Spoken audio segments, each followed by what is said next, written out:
Yeni Azərbaycan Partiyası və Azərbaycan Dövlət Mədəniyyət və İncəsənət Universitetinin birgə təşkilatçılığı ilə Ulu Öndər Heydər Əliyevin anadan olmasının 103-cü il dönümünə həsr olunmuş Heydər Əliyevin dövlətçilik fəlsəfəsi tarixi dəyərlər əsasında gələcəyə baxış mövzusunda tədbir keçirilib. Əvvəlcə Azərbaycan Respublikasının dövlət himni səsləndirilib.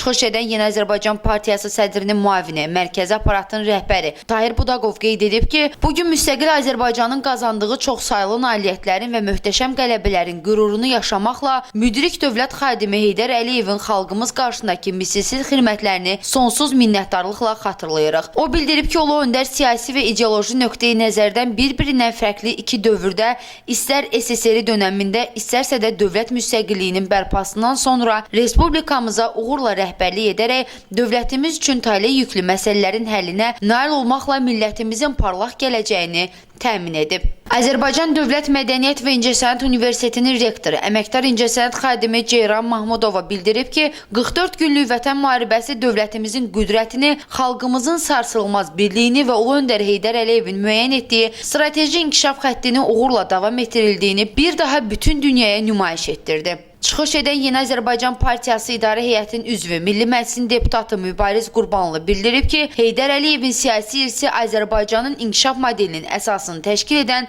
kompleks bir sistemdir. Bu sabitlik milli ideologiya, iqtisadi strategiya və institusional quruculuğun vəhdəti üzərində qurulub. Milli Məclisin Ailə, Qadın və Uşaq Məsələlər Komitəsinin sədri Hicran Hüseynova ümumilli lider Heydər Əliyevin ailə dəyərlərinə olan münasibətdən bəhs edib.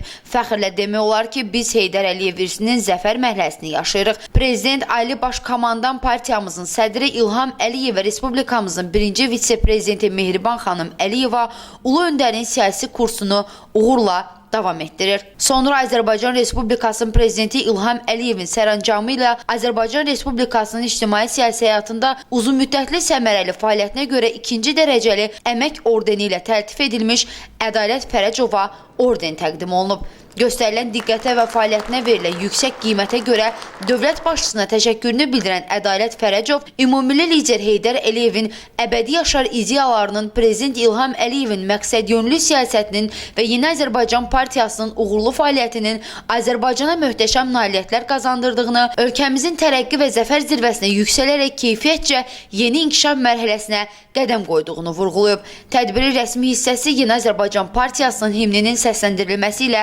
başa çatıb. Sonra tədbirdə Ulu Öndər Heydər Əliyevin anadan olmasının 103-cü il dönümünə həsr olunmuş konsert proqramı təqdim olunub.